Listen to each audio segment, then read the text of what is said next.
여러분 안녕하세요. 경제학 장 박사입니다. 우리가 대출 받을 때, 또 예금할 때 항상 보게 되는 이자율. 대체 이 이자율은 누가 어떻게 정하는 걸까요? 오늘은 거시경제학의 바이블이라고 불리는 책이죠. 바로 불리앙시아 교수의 교과서를 가지고 그 비밀을 속 시원하게 파헤쳐 보겠습니다. 궁금하시죠? 자, 그럼 바로 시작합니다. 우리가 은행 가서 대출 상담을 받거나 예금 통장을 만들 때 제일 먼저 확인하는 게 바로 이 이자율이잖아요. 근데 문득 이런 생각 안 해보셨어요?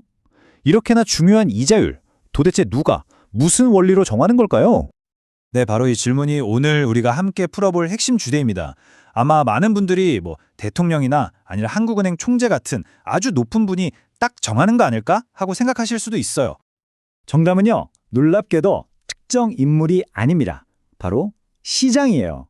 어떤 한 사람이 자, 오늘부터 이자율은 3% 이렇게 도장 찍듯이 정하는 게 아니라는 거죠. 금융시장 안에서 보이지 않는 힘, 바로 수요와 공급의 원리에 따라서 저절로 결정됩니다. 자, 그럼 그 시장 속으로 한번 같이 들어가 볼까요? 자, 이 금융시장을 제대로 이해하려면요. 딱 두 명의 주인공만 알면 됩니다. 바로 돈을 필요로 하는 우리 같은 화폐 수요자와 그 돈을 공급하는 화폐 공급자입니다. 교수님, 질문 있어요. 채권을 사면 이자를 준다면서요? 그럼 바보가 아닌 이상 왜 사람들이 이자도 안 나오는 현금을 굳이 가지고 있는 거죠?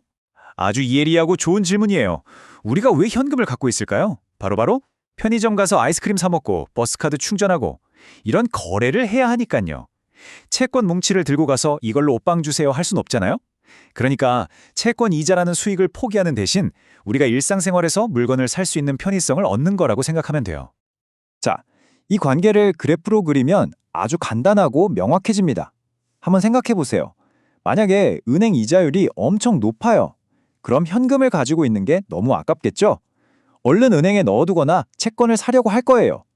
즉, 현금의 인기가 떨어지죠. 반대로 이자율이 아주 낮으면요. 굳이 은행에 묶어둘 필요성을 못 느끼니까 현금을 더 많이 보유하려고 할 거고요. 그래서 이 화폐 수요 곡선은 보시는 것처럼 이자율과 반대로 움직이는 오른쪽 아래로 내려가는 우하향 곡선 모란이 되는 겁니다. 좋습니다. 이제 화폐를 공급하는 중앙은행, 그리고 화폐를 필요로 하는 우리들. 이 두 주인공을 한자리에 모아보겠습니다. 바로 이 지점에서 이자율이 짠 하고 탄생하는 마법 같은 순간을 목격하시게 될 겁니다. 자, 이 그래프 하나가 모든 걸 설명해 줍니다.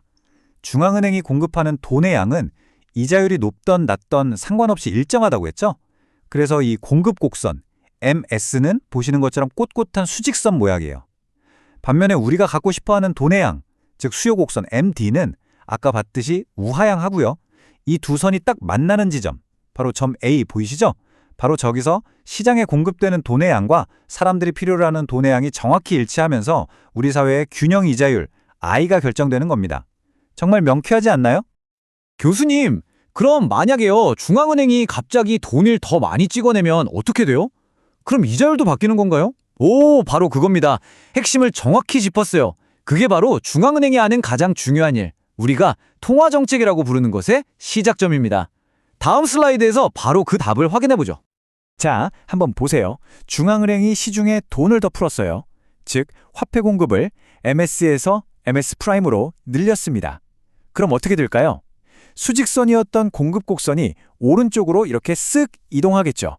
그러면 새로운 균형점은 A가 아니라 A'이 되고 그 결과 이자율은 I에서 I'으로 하락하게 됩니다.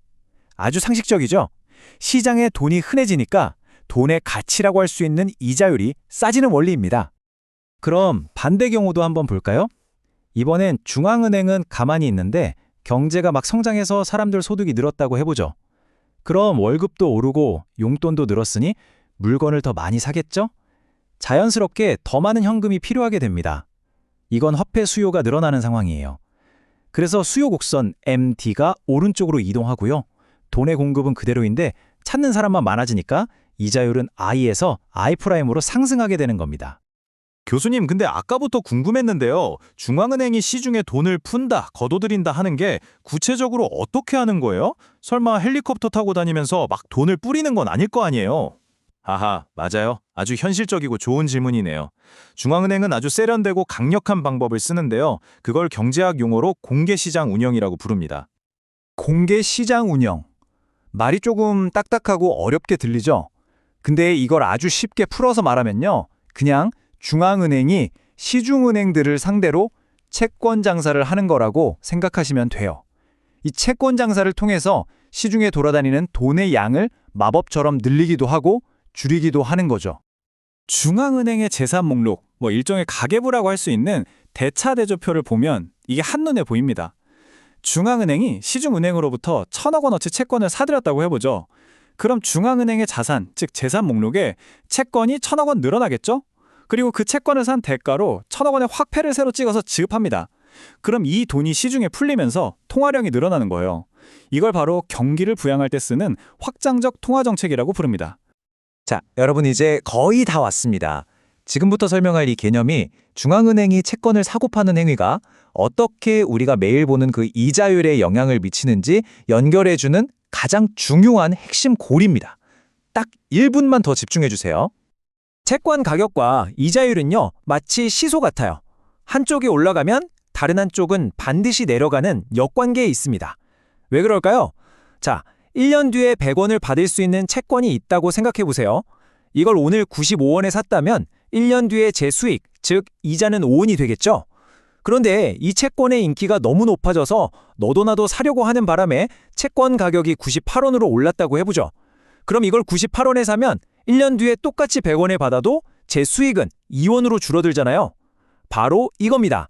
중앙은행이 채권을 막 사들여서 채권 가격, 즉 PB가 오르면 그 채권의 수익률인 이자율, I는 자연스럽게 떨어지게 되는 거죠. 자, 그럼 오늘 배운 내용의 전체의 흐름을 처음부터 끝까지 한번 쫙 정리해 볼까요? 지금까지 흩어져 있던 퍼즐 조각들이 하나의 완벽한 그림으로 맞춰지는 순간입니다. 바로 이 순서대로입니다. 중앙은행이 경기가 안 좋으니 이자율을 좀 내려야겠다고 결정하면 2단계 공개시장 운영을 통해서 채권을 사들입니다. 그러면 3단계 채권을 사려던 힘이 커지니 채권 가격이 오르겠죠? 4단계 채권 가격이 오르니 시소의 반대편에 있는 이자율은 떨어지게 합니다. 그리고 그 과정에서 5단계 시중에는 돈이 더 많이 풀리게 되는 거고요. 완벽하게 이해되셨죠? 오늘 내용이 조금 복잡하게 느껴지셨다면 이 4가지 문장만 머릿속에 담아가셔도 성공입니다. 첫째, 이자율은 시장에서 돈의 수요와 공급이 만나서 결정된다. 둘째, 중앙은행은 채권을 사고 팔아서 돈의 공급량을 조절한다. 그래서 셋째, 중앙은행이 채권을 사면 시중에 돈이 늘어나서 이자율이 내려가고, 마지막 넷째, 반대로 채권을 팔면 시중에 돈이 줄어들어서 이자율이 올라간다.